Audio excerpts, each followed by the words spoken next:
clearly, we're not talking clearly, we've got problems. If we don't get tough, and if we don't get smart and fast, we're not going to have our country anymore. There will be nothing, absolutely nothing left.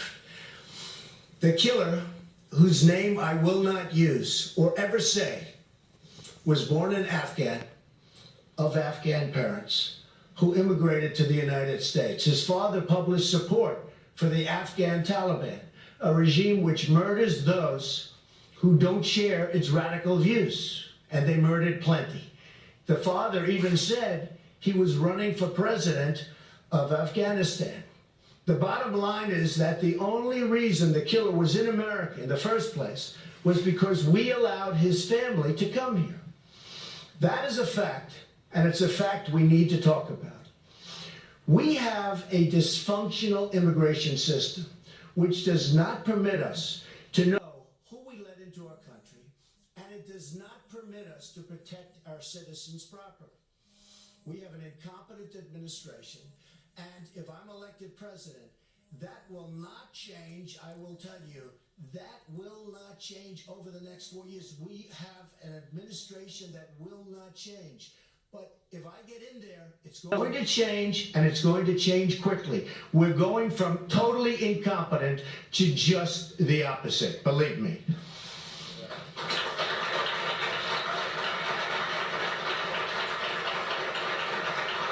Thank you. With 50 people dead, and perhaps more ultimately, and dozens more wounded, we cannot afford to talk around issues anymore. We have to address these issues head on. I called for a ban after San Bernardino and was met with great scorn and anger. But now, many years, and I have to say, many years, but many are saying that I was right to do so. And although the pause is temporary, we must find out what is going on. We have to do it.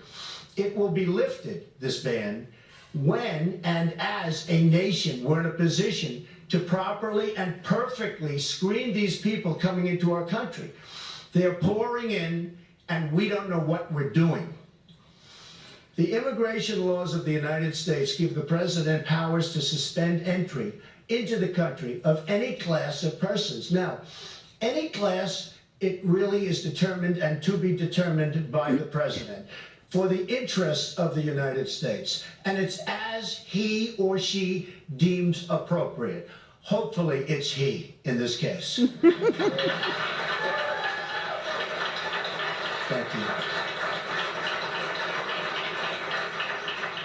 I will use this power to protect the American people. When I'm elected, I will suspend immigration from areas of the world where there is a proven history of terrorism against the United States, Europe, or our allies, until we fully understand how to end these threats. After a full... Thank you. And by the way, we have no choice.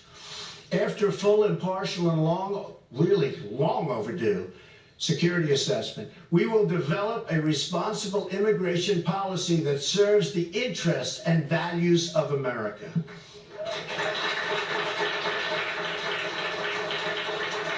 We cannot continue to allow thousands upon thousands of people to pour into our country, many of whom have the same thought process as this savage killer. Many of the principles of radical Islam are incompatible with Western values and institutions.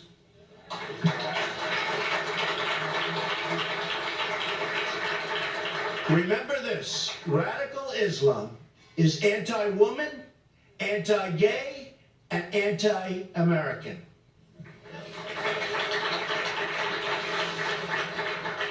I refuse to allow America to become a place where gay people, Christian people, Jewish people are targets of persecution and intimidation by radical Islamic preachers of hate and violence.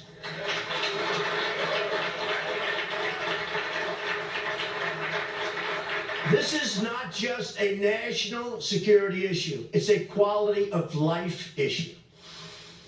If we want to protect the quality of life for all Americans, women and children, gay and straight, Jews and Christians, and all people, then we need to tell the truth about radical Islam, and we need to do it now.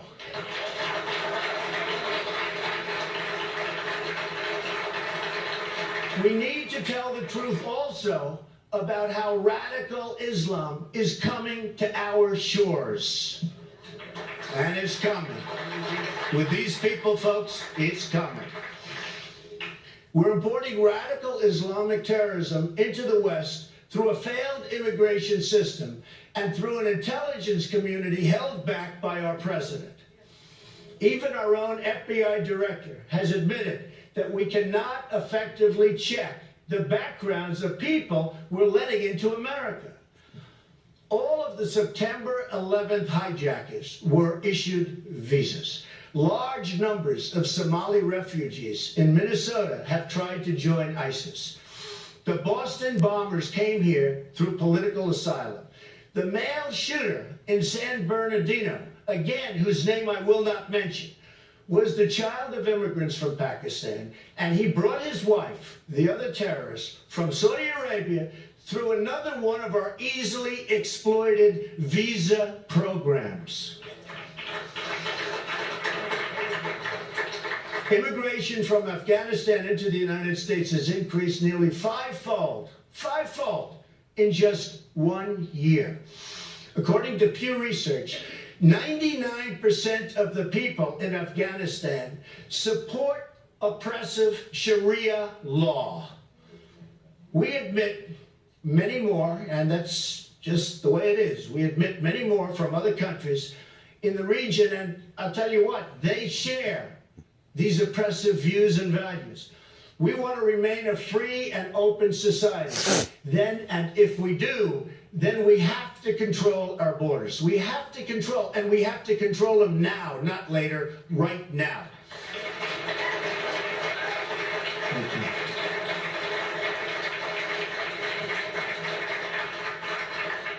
Yet Hillary Clinton, for months, and despite so many attacks, repeatedly refused to even say the words radical Islam until I challenged her yesterday, and guess what? She will probably say them. She sort of has said them, but let's see what happens. She really has no choice, but she doesn't want. However, she's really been forced, and she has been forced to say these words. She supports, and the reason is, she supports so much of what is wrong, and what is wrong with this country, and what's going wrong with our country and our borders. She has no clue, in my opinion, what radical Islam is, and she won't speak honestly about it if she does, in fact, know. She's in total denial, and her continuing reluctance to ever name the enemy broadcasts weakness across the entire world. True weakness.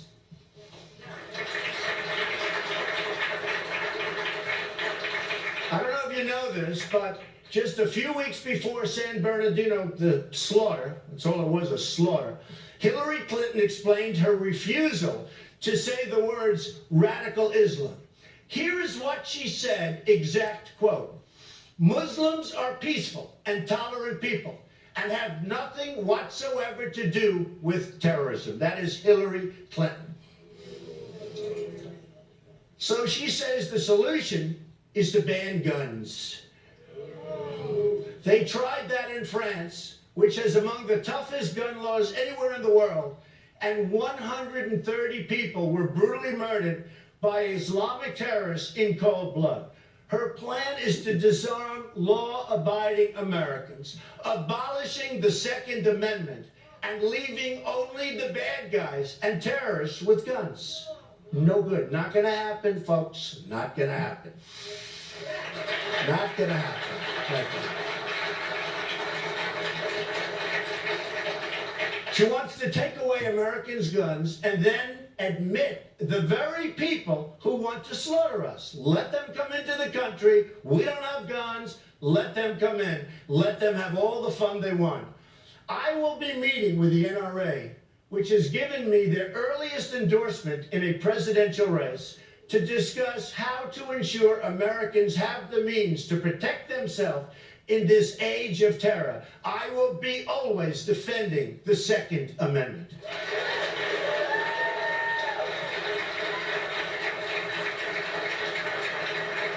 Thank you. Thank you. The bottom line is that Hillary supports policies that bring the threat of radical Islam into America and allow it to grow overseas, and it is growing. In fact, Hillary Clinton's catastrophic immigration plan will bring vastly more radical Islamic immigration into this country, threatening not only our society, but our entire way of life. When it comes to radical Islamic terrorism, ignorance is not bliss. It's deadly, totally deadly. The Obama administration, with the support of Hillary Clinton and others, has also damaged our security by restraining our intelligence gathering, and we have just no intelligence gathering information. We need this information so badly, and he stopped it. We don't have the support. We don't have the support of the law enforcement system because Obama is not letting them do their job. They are not being allowed to do their job, and they can do it well, better than anybody. We need a new leader. We need a new leader fast.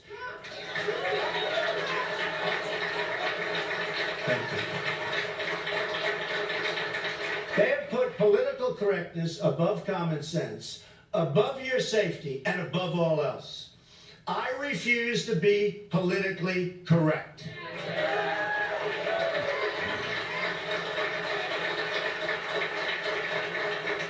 I want to do the right thing.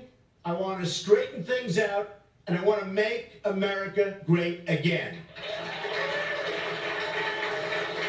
The days of deadly ignorance will end, and they will end soon if I'm elected.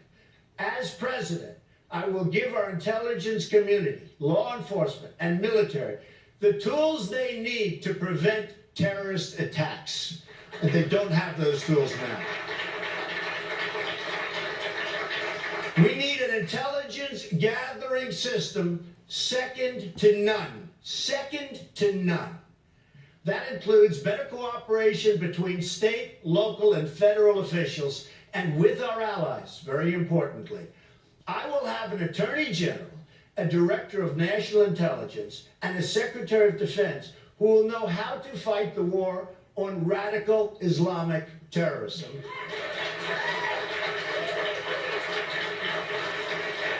And they will have the support that they need to get the job done right, not like it is right now. It's not right. We also must ensure the American people are provided the information they need to understand the threat. The Senate Subcommittee on Immigration has already identified hundreds of immigrants charged with terrorist activities inside the United States since September 11th. Nearly a year ago, the Senate Subcommittee asked President Obama's Department of Justice, State, and Homeland Security to provide the immigration history of all terrorists inside the United States. These departments refused to comply. Nobody even knows why. They refused to comply. President Obama must release the full and complete immigration histories of all individuals implicated in terrorist activities of any kind since September 11th. So important. The public has a right to know how these people got here, how they came onto this great land. Why are they here?